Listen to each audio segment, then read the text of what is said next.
Welcome student. અગાઉના લેક્ચરમાં આપણે સબ્જેક્ટ મેનેજમેન્ટ એકાઉન્ટમાં યુનિટ નંબર 3 તેની અંદર લાસ્ટ લેક્ચરમાં આપણે સપ્ટેમ્બર 2020માં પૂછાયેલો એક્ઝામનો સમ છે એ આપણે જોયો હતો, બરાબર. એટલે કે સપ્ટેમ્બર 2020માં લાસ્ટ યરમાં જે તમારે એક્ઝામમાં પૂછાણો હતો તુલનાત્મક પત્રક, પાકા સરવૈયાના આધારે તુલનાત્મક પત્રક તૈયાર કરો, તેમાં લાસ્ટ યરમાં પૂછાયેલો સમ છે આપણે જોયો હતો. આજે આપણે તેના પછીનો જે સમ છે એ છે માર્ચ 2019માં પૂછાયેલો. માર્ચ 2019માં પૂછાયેલો સમ છે, એ પણ પાકા સરવૈયાના આધારે તુલનાત્મક પત્રક તૈયાર કરો એના મુજબ જ છે, બરાબર. તો આજે આપણે એ સમ છે જોવાના છીએ. પાકા સરવૈયાના આધારે તુલનાત્મક પત્રક માર્ચ 2019માં પૂછાયેલો સમ. તો રકમ છે આવી રીતની છે: રંગીલા કંપનીના નીચેના પાકા સરવૈયા પરથી તુલનાત્મક પત્રક તૈયાર કરો. શેના પરથી? પાકા સરવૈયા પરથી તુલનાત્મક પત્રક. મૂડી દેવા બાજુ વર્ષ 2017 અને 18 2 વર્ષની માહિતી આપેલી છે. મિલકત લેણા બાજુ પણ વર્ષ 2017 અને 18. મૂડી દેવા બાજુ સૌથી પહેલાં છે ઇક્વિટી શેર. વર્ષ 2017માં 6 લાખ, 2018માં 8 લાખ. 8% આરપીસી. આરપીસી એટલે શું? રિડીમેબલ પ્રેફરન્સ શેર, બરાબર. 8% આરપીસી એટલે રિડીમેબલ પ્રેફરન્સ શેર. વર્ષ 2017માં 3 લાખ, વર્ષ 2018માં 2 લાખ. સામાન્ય અનામત વર્ષ 2017માં 80,000, વર્ષ 2018માં 1,40,000. નફા નુકસાન ખાતું વર્ષ 2017માં 60,000, વર્ષ 2018માં 96,000. દેવાદારો વર્ષ 2017માં 1,10,000, વર્ષ 2018માં 1,66,000. દેવી હુંડી 40,000 અને 32,000. કરવેરાની જોગવાઈ 2017માં 80,000, વર્ષ 2018માં 1 લાખ. સૂચિત ડિવિડન્ડ વર્ષ 2017માં 84,000, વર્ષ 2018માં 1 લાખ. મિલકત લેણા બાજુ પહેલી છે પાઘડી. વર્ષ 2017માં 2,30,000, વર્ષ 2018માં 1,80,000. જમીન મકાન 4 લાખ અને 3,40,000. પ્લાન્ટ 1,60,000 અને 4 લાખ. દેવાદારો વર્ષ 2017માં 3,20,000, વર્ષ 2018માં 4 લાખ. લેણી હુંડી 40,000 અને 60,000. સ્ટોક વર્ષ 2017માં 1,54,000, વર્ષ 2018માં 2,18,000. રોકડ 30,000 અને 20,000. બેંક 20,000 અને 16,000. બંને વર્ષનો ટોટલ છે. વર્ષ 2017નો છે બંને બાજુનો 13,54,000 અને વર્ષ 2018નો ટોટલ છે 16,34,000. દાખલામાં કોઈ હવાલા હોતા નથી. તો આ માહિતીના આધારે તમારે શું તૈયાર કરવાનું છે? તુલનાત્મક પત્રક તૈયાર કરવાનું છે. તો હવે આપણે જોઈએ રંગીલા કંપનીના પાકા સરવૈયા મુજબ તુલનાત્મક પત્રક. સૌથી પહેલાં કઈ બાજુ આવશે? તો કે મિલકત લેણા બાજુ આવશે, બરાબર. એ મિલકત લેણા બાજુ. મિલકત લેણા બાજુ ફોર્મેટ શું છે? તો કે મિલકત લેણા વર્ષ 2017-18 2 વર્ષની માહિતી, વધારો ઘટાડો, રકમ અને ટકાવારી. કેટલા રૂપિયાનો વધારો છે એ રકમમાં આવશે ને એના આધારે તમે જે ટકાવારી શોધો છો એ ટકાવારીમાં આવશે, બરાબર. તો સૌથી પહેલાં મિલકતોમાં શું આવશે? સ્થિર મિલકતો. સ્થિર મિલકતો તો પાકા સરવૈયામાં આપણે જોઈએ કે કઈ કઈ મિલકતો છે સ્થિર મિલકતો છે. તો કે પાઘડી, જમીન મકાન અને પ્લાન્ટ, આ ત્રણેય સ્થિર મિલકતો છે, જેની વર્ષ 2017 અને 18ની જે માહિતી, જે રકમ તમને આપી હોય એ જ તમારે એઝ ઇટ ઇઝ અહીંયા રકમમાં એટલે કે વર્ષ 2017 અને 18 એમાં લખવાની રહેશે. પાઘડી છે એ 2,30,000 છે વર્ષ 2017માં, વર્ષ 2018માં છે 1,80,000. તો ઘટાડો થયો છે કેટલા રૂપિયાનો? તો કે 50,000નો. એટલે ઘટાડો છે એટલે શું આવશે? તો કે માઇનસ આવશે, બરાબર. તો એની રકમ, એની ટકાવારી શું થાય? તો કે 50,000 છેદમાં 2,30,000. વર્ષ 2017ની રકમ કેટલી છે? 2,30,000 ગુણ્યા 100. કેટલું આવશે? 21.74. પણ શેમાં? તો કે માઇનસમાં. શું કામ? તો કે ઘટાડો છે એટલા માટે. બરાબર. જમીન મકાનની વેલ્યુ કેટલી છે? રકમ 4,00,000 અને 3,40,000. બરાબર. તો 4,00,000 અને 3,40,000 છે, તો અહીંયા પણ શું આવશે? 60,000નો ઘટાડો. 60,000નો ઘટાડો છે, ટકાવારી શોધવી હોય તો 60,000 ભાગ્યા 4,00,000 ગુણ્યા 100. બરાબર. તો કેટલું આવશે? 15%. માઇનસ શું કામ? તો કે ટકાવારી છે હંમેશા શેમાં હોય? સોરી, જે તમારો રકમમાં વધારો ઘટાડો છે એ માઇનસ ઘટાડો થાય છે એટલા માટે માઇનસમાં. ટકાવારી પણ માઇનસમાં જ આવશે. પ્લાન્ટ જે છે 1,60,000 છે અને 4,00,000 છે. રકમમાં એક વખત ચેક કરી લઈએ. હા, 1,60,000 અને 4,00,000 છે. તો 1,60,000 અને 4,00,000 એટલે શું છે? વધારો. કેટલા રૂપિયાનો? તો કે 2,40,000નો વધારો છે એટલે પ્લસના પ્લસ જ આવશે. તો ટકાવારી શોધવી હોય તો શું આવે? 2,40,000 ભાગ્યા 1,60,000 ગુણ્યા 100. કેટલું આવે? 150. 2,40,000 ભાગ્યા 1,60,000 ગુણ્યા 100, 150. સ્થિર મિલકતોનું થઈ ગયું, એટલે જે આવે એ ટોટલ આવશે. કુલ સ્થિર મિલકતો વર્ષ 2017નો ટોટલ આવે છે 2,30,000 વત્તા 4,00,000 વત્તા 1,60,000, 7,90,000. વર્ષ 2018નો ટોટલ છે 1,80,000 વત્તા 3,40,000 વત્તા 4,00,000, 9,20,000. હવે તો કે 9,20,000 અને 7,90,000 એટલે કે વર્ષ 2018માં પણ કુલ સ્થિર મિલકતોમાં શું થાય છે? વધારો થાય છે. કેટલાનો? તો કે 1,30,000નો વધારો થાય છે. ટકાવારી શોધવી હોય તો 1,30,000 ભાગ્યા 7,90,000 ગુણ્યા 100. ટકાવારી કેટલી આવશે? 16.46. બરાબર. 16.46 એટલે કે કુલ સ્થિર મિલકતોની વિગત અહીંયા પૂરી થાય છે. હવે તો કે હવે કઈ મિલકતો છે? તો કે પ્લાન્ટ પછી છે દેવાદારો, લેણી હુંડી, રોકડ, સ્ટોક અને બેંક સિલક. આ દરેક મિલકતો છે એ કેવી છે? ચાલુ મિલકતો છે. બરાબર. એટલે જેની જે રકમ જે વર્ષે આપણને આપી છે પાકા સરવૈયામાં, એઝ ઇટ ઇઝ તમારે એ વર્ષે જે રકમ છે એ તમારે ફોર્મેટમાં એટલે કે તુલનાત્મક પત્રકમાં એ રીતે જ તમારે લખવાની છે. તો ચાલુ મિલકતોમાં સૌથી પહેલું છે દેવાદાર.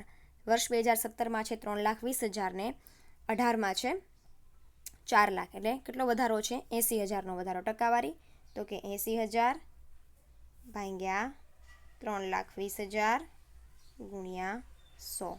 કેટલું આવશે? 25.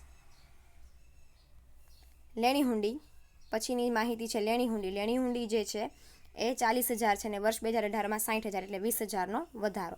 ટકાવારી તો કે 20,000 ભાગ્યા 40,000 ગુણ્યા 100, 50%. બરાબર.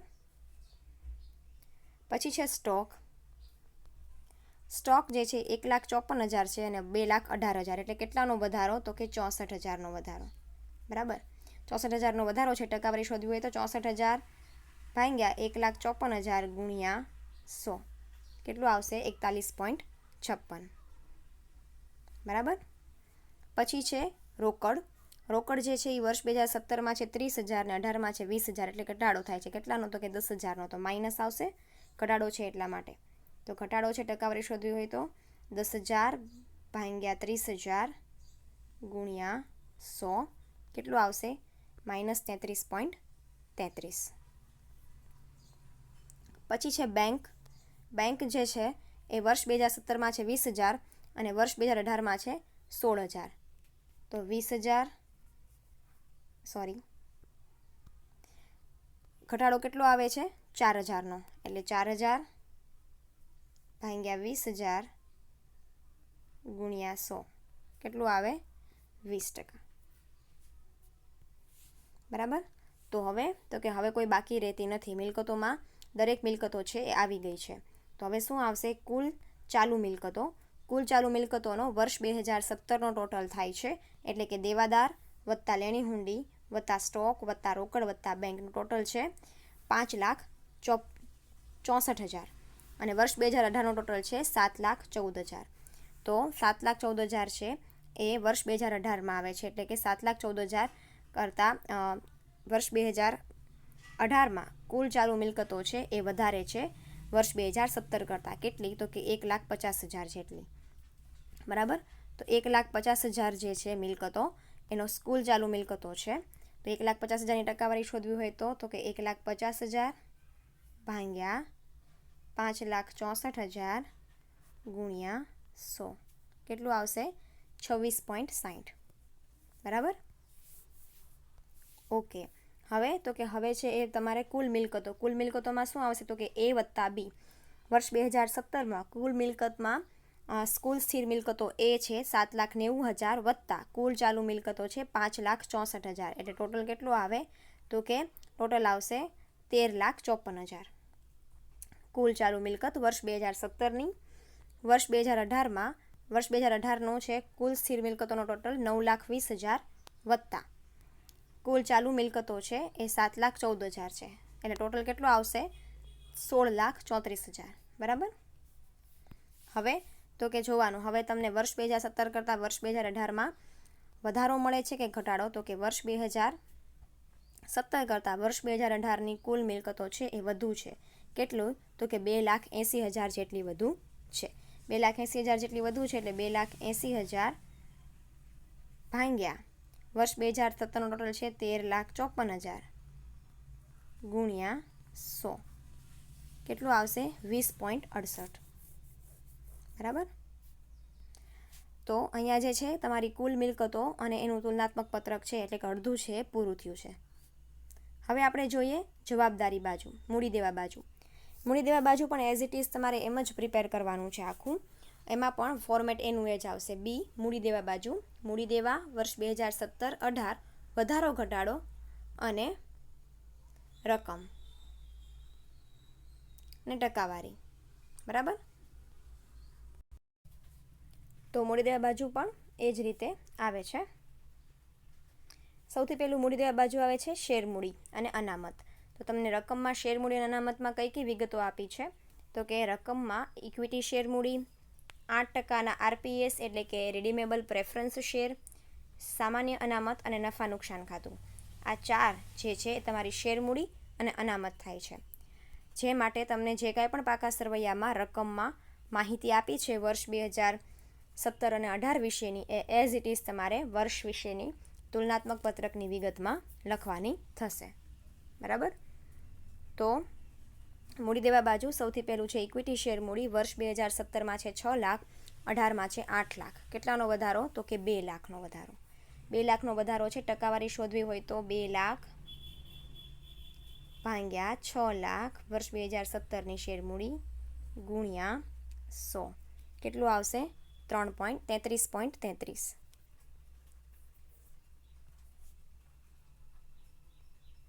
પછી છે બીજું 8%ના RPS એટલે કે રિડીમેબલ પ્રેફરન્સ શેર. બરાબર. એ વર્ષ 2017માં છે 3 લાખ ને 18માં છે 2 લાખ. ઘટાડો થાય છે 1 લાખનો એટલે માઇનસમાં આવશે. બરાબર. ઘટાડો થાય છે એટલે 1 લાખ ભાગ્યા 3 લાખ ગુણ્યા 100 કેટલું આવશે? 33.33.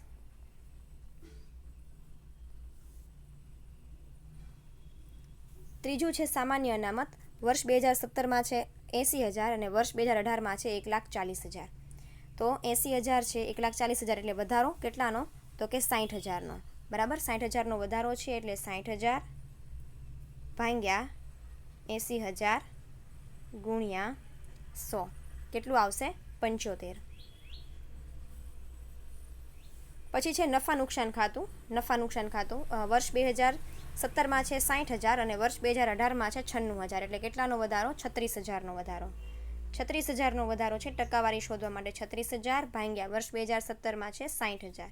36,000 ભાગ્યા 60,000 ગુણ્યા 100 એટલે કેટલું આવે? 60%.